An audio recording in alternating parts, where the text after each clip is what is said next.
Fasting की वजह से जो हमारे बड़ी जो आते हैं, लार्ज इंटेस्टाइन है या हमारी जो छोटी आंतें हैं, उसमें एक नॉर्मल बैक्टीरियाज मौजूद होते हैं जो सारे निज़ाम को मैनेज भी कर रहे होते हैं, यानी कि उनका होना हमारे लिए बड़ा फ़ायदेमंद साबित होता है। उनमें भी कुछ चेंजेस आ जाती हैं रमज़ान फास्टिंग की वजह से। हम बीच में रात में उठ के सहरी का इंतज़ाम करते हैं और सहरी में खा रहे होते हैं। तो थोड़ा-सा इनिशियली अगर आपको ये चीज़ फ़ील हो रही है तो फ्लक्चुएशंस ऑफ द टाइमिंग है, चेंजेस ऑफ द टाइमिंग जो है बहुत बड़ा रीज़न हो जाता है। वो एसिडिटी को प्रमोट करती है। आप सब जानते हैं कि डायबिटिक पेशेंट में हाज़मा ख़राब हो जाता है बिकॉज़ ऑफ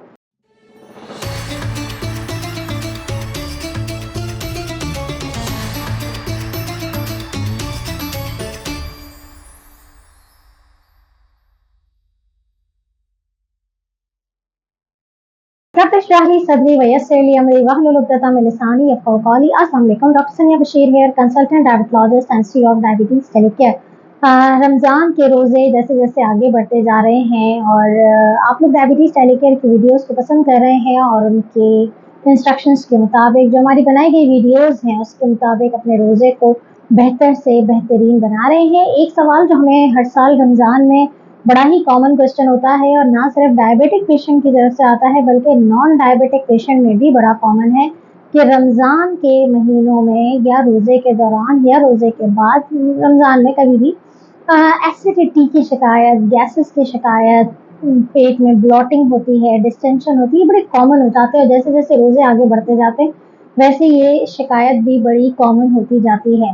डायबिटिक पेशेंट इसमें ज़्यादा सफ़र होते हैं। कैसे, क्यों और इनकी क्या मैनेजमेंट टिप्स हैं, इस वीडियो का एंड तक ज़रूर देखिएगा। अगर आपको भी रमज़ान में इस तरह की कंप्लेन मिलती है तो ये वीडियो यकीनन आपके लिए कारआमद साबित होगी। सो लेट्स सी, सबसे पहले हम ये देखते हैं कि क्यों डायबिटीज़ के पेशेंट्स या इवन नॉन डायबिटिक पेशेंट भी रमज़ान में एसिडिटी का या हाजमे की खराबी का, बहुत सारे लोग कंप्लेन करते हैं कि रोज़े में खट्टी डकारें आ रही होती हैं, सीने में जलन हो रही होती है या इवन इफ्तारी के बाद भी पेट में डिस्टेंशन, पेट का फूल जाना, गैसेस की शिकायत क्यों होती है। तो सबसे पहले तो देखिए रीज़न ये होता है, कुछ नेचुरल रीज़न्स हैं और कुछ आपकी अपनी गलतियाँ हैं। नंबर 1 तो ये है कि देखें टाइमिंग्स चेंज हो जाते हैं, हमारे खाने-पीने के टाइमिंग्स चेंज हो जाते हैं। हम बीच में रात में उठ के सहरी का इंतज़ाम करते हैं और सहरी में खा रहे होते हैं। तो थोड़ा-सा इनिशियली अगर आपको ये चीज़ फ़ील हो रही है तो फ्लक्चुएशंस ऑफ द टाइमिंग है, चेंजेस ऑफ द टाइमिंग जो है बहुत बड़ा रीज़न हो जाता है कि आपकी जो है ये निज़ाम हाज़मा ख़राब हो जाता है। नंबर 2 आपका ये है कि डायबिटिक पेशेंट हो या नॉन डायबिटिक पेशेंट, डिहाइड्रेशन यानी कि अगर आपके जिस्म में पानी की कमी होती है तो भी यकीनन वो एसिडिटी का बाइस बनती है या निज़ाम हाज़मा को ख़राब करने का, कॉन्स्टिपेशन हो जाती है, फिर गैसेस की शिकायत होती है।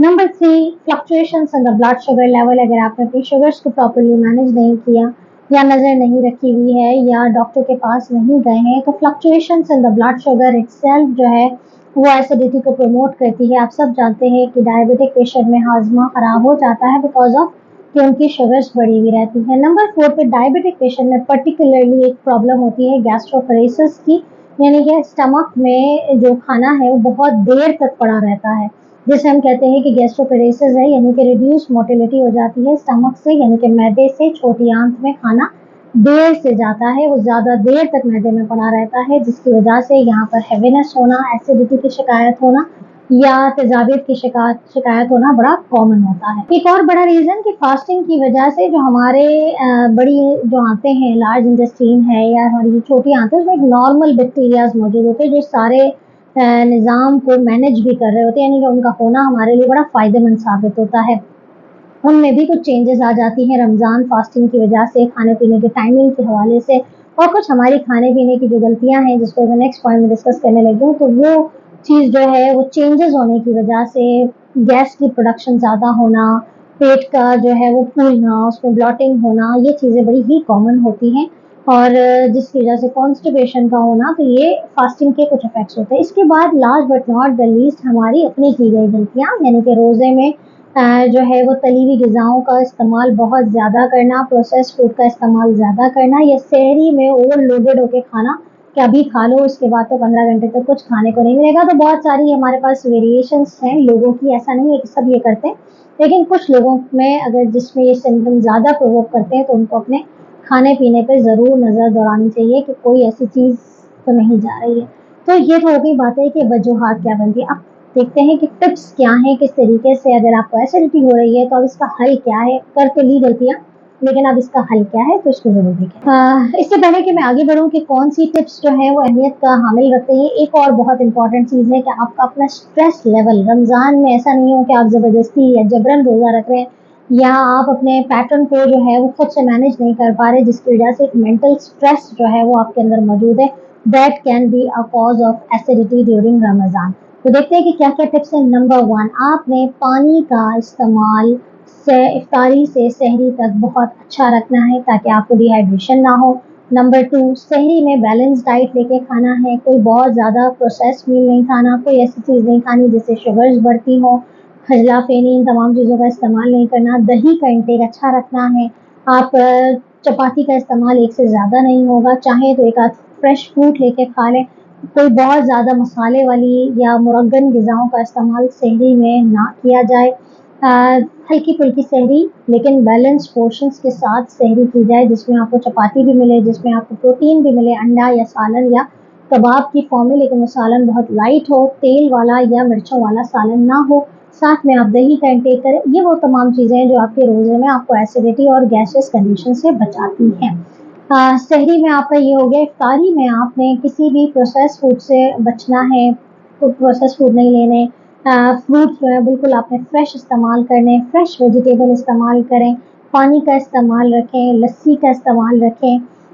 अगर आपको लेमन चलता है और लेमन आपको एसिडिटी हिट नहीं करती है, क्योंकि लेमन बहुत सारे लोगों में एसिडिटी को प्रोवोक करती है। तो अगर तो नहीं है और आपको रिलैक्सेशन मिलता है, you can add mint, you can add ginger and you can have a very good margarita कह लें, आप उसे लेमनेड कह लें, तो वो चीज़ आपकी जो है वो बन जाती है विदाउट एडिंग सोडा।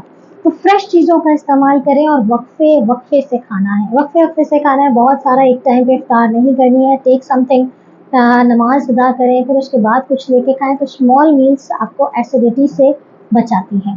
अगेन अपने ऊपर वर्किंग करनी है कि आपको स्ट्रेस अगर क्रिएट हो रहा है तो वो स्ट्रेस नहीं होना चाहिए, क्योंकि स्ट्रेस आपको एसिडिटी की तरफ लेके जाता है। फ्रेश चीज़ें खाएं, प्रोसेस चीज़ों से बचें, तो यकीनन आप अपने आप को इस एसिडिटी से जो है वो दूर रख पाएंगे। Last but not the least, कुछ मेडिकेशंस अगर आपको हिट कर रही है, कोई न्यू मेडिसिन स्टार्ट की है, तो यस, उसको भी आपको अपने डॉक्टर से डिस्कस करना है, और उसको डिस्कस करके इंस्टेड ऑफ कि मेडिसिन को छोड़ें, आप अपने डॉक्टर से रब्ता करें। और डॉक्टर से रब्ता करने के लिए डायबिटीज़ टेलीकेयर की ऑनलाइन सर्विसेज मौजूद हैं। अभी रजिस्टर हो जाइए www.diabetestelecare.com पे, या व्हाट्सएप करें नीचे दिए गए नंबर पे, और कॉन्टैक्ट कीजिए और ऑनलाइन कंसल्टेशन सर्विसेज हासिल कीजिए, ताकि घर बैठे आपको आपके मसले का हल मिल सके। अपना बहुत ख्याल रखिएगा, अपने लोगों का बहुत ख्याल रखिएगा, और हम सबको दुआ में याद रखिएगा। अल्लाह हाफ़िज़।